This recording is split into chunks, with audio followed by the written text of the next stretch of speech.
What's up, guys? It's Corbin here. Yeah, that Tigers game, man. It's kind of disappointing because we played so well in New York. We're trying to make a turn. We're trying to make a run, trying to get back into the real race. I mean, technically, we're not out of it. We weren't out of it before because of how weak the AL is, but if it would have been nice to make a run. I mean, I'm not saying we still can't. We still got a lot of baseball left, 3 full months left, and we're still only 7 out of the division. And I say only because there's still 3 months left. You got to have a good month of July though, and it's still early in July. But to lose a game like that, you played so well in New York, and then you have your starter go out there and allow 5 runs through four. 3 runs in the second. And you're now just well behind the 8 ball right off the bat, and your offense, is kind of stagnant. Can't get a hit at the first part of the game. Now, that fifth inning, we showed some grit. Uh, Colt Keith hits a solo bomb to get us on the board, and then Hao-Yu Lee with a little help from the outfielder, but he gets us a home run to get us within um, two. And then we even had a chance to tie it in that inning, and the inning next, and the next inning after that. Just couldn't get that major hit though. But um, it's just frustrating because the decisions that AJ Hinch has been making, and again, I've been a big defender of AJ Hinch over the last few years, and everybody's like, oh, he's not actually a good manager, it's a lot of those wins came off the cheating scandal in Houston and all that. I've always been a firm believer that AJ Hinch wasn't a big part of that scandal in Houston. I mean, this is well in the past, this is all blown over. This is just what my opinions are. I think that it was more of the general management and higher up than just a manager and the players. I mean, I'm pretty sure AJ may have played a small part of it, but I don't think AJ Hinch really played a big part of it. Everybody's like, well, he's the manager. He's the one who is with the players in the dugout. I get all that, but that's water under the bridge.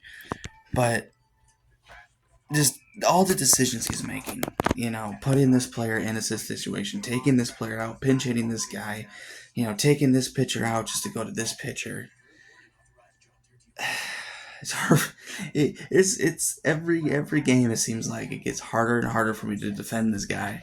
I mean, at some point, I can't defend him anymore, and I think I've reached that point and it's not just because of what happened last night. It's just what happened over the last month and a half or so. But last night, I mean, you have a reliever in there in Bo Brisky, who, yes, I understand a lot of solo homer, made it 6-3. But he goes out there in the seventh inning again, and Bo Brisky pitches well. He gets the first 2 outs fairly quickly, and then Hinch goes to Somers. Now, I don't overly hate Somers. I think he's a decent reliever. I think he's one of our more. I think he's honestly, and it's I'm not saying this by a long shot or it doesn't take much to do it, but I think Somers is one of our better relievers in the bullpen. Um, I mean, before yesterday, he only had one bad outing, and that was when he allowed a 3-run homer to Ahmed Rosario in that first game against the Yankees when Casey Mize was out there. Other than that, Drew Somers really hasn't allowed a run, so I don't mind Drew Somers, but at the same time, I felt like Hinch should have left Bo Brisky out there for at least one more batter. He got the first 2 outs fairly quickly. He's on a roll, for a reliever type. Um, I just feel like they should have given one more batter. So even get that third out, put Drew Somers in the next inning, in the eighth, if you wanted to get a fresh inning. Um, but he decides to go to Somers with 2 outs and nobody on. Now, yeah, to be fair, Somers comes in with 2 outs and nobody on, and he could not get that third out to save his life. Um, you know, but again, that's why I feel like Bo Brisky should have been out there, because I feel like Brisky would have got that last out. He's gotten the 2 outs fairly quickly in that inning. He's feeling good. He's on. Why not give it to the guy who has the hot hand, basically, at least in that inning? Um, but Somers got kind of unlucky. That first batter he faces had a slow roller you're not going to get him. It was a good job not throwing it to first by McKinstry.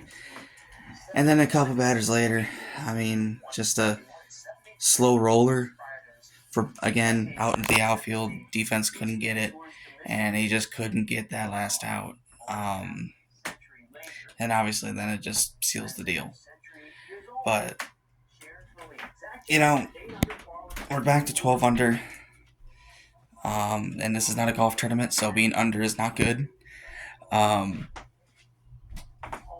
I still want to have faith in this team, as I keep saying. I'm not going to give up faith on this team until you know, the elimination number is E. But it's right now we have no room for error, and we cannot continue to lose series if you want to try to get back into the heat of the race. Yeah, it's nice to be 6-7 back still with 3 months to play. Kind of like still in it, saying, "Hey, don't forget about us." But you want to get to that 4 to 5 games back, 3 games back mark. And be real in the real thick of things. In the real heat of it. Because no one's really talking about us right now. They're talking about us selling Scooble, selling Mize, selling Flaherty, selling all these players, and dumping and saying, "Hey, we're not going anywhere." And that all very well might be true, but as a Tigers fan, I want us. We all want it, but whether they're gonna do it or not is a different story. But I just think it was just a bad game. Valdez is, how should I put it? Valdez is not the pitcher we expected to get when we signed him. He was a very good pitcher in Houston. Very good pitcher in Houston. I believe he was actually considered their ace until Hunter Brown came around. So this is an off year for Valdez, in my opinion. I don't truly think that this is him. We signed him to a multi-year deal. He's making $35 million a year, so that's kind of, looking like a horrible signing the way he's performed this year, but making 35 a year. But I don't exactly want to give up on him. I still have semi-faith. I have to see how his next 2 starts go, but I still have semi-faith that Valdez can figure it out, but it just hasn't up until this point. And if anybody needed to go to the bullpen, it'd probably be him instead of Montero. But again, you're not going to put a $35 million starter into the bullpen. That's just not going to happen. Whether it needs to happen or not, it's just, the way it works, it's just not going to happen. So it's on Valdez right now. He needs to figure it out. Because he's right now our weakest link in the starting rotation. Because everybody else is phenomenal. Now, luckily, these next 2 games in Texas, we have Flaherty on the mound on Saturday, who's been pitching a lot better recently, especially that last start. Let's hope that, Flaherty can keep that going. And then obviously we got Mize on Sunday, who's pitched well all season long. And hopefully the starting pitching can be better this series. And then the offense, with an off day today, I'm recording this on Friday morning. With an off day today, regroup, say, hey, that was a bad game. Let's not let it snowfall. We're still playing good baseball lately. Let's go out here and let's win a game on Saturday, tie up the series with the rubber match coming on Sunday. And I feel a lot more confident with Flaherty and Mize right now than I do with Valdez. So,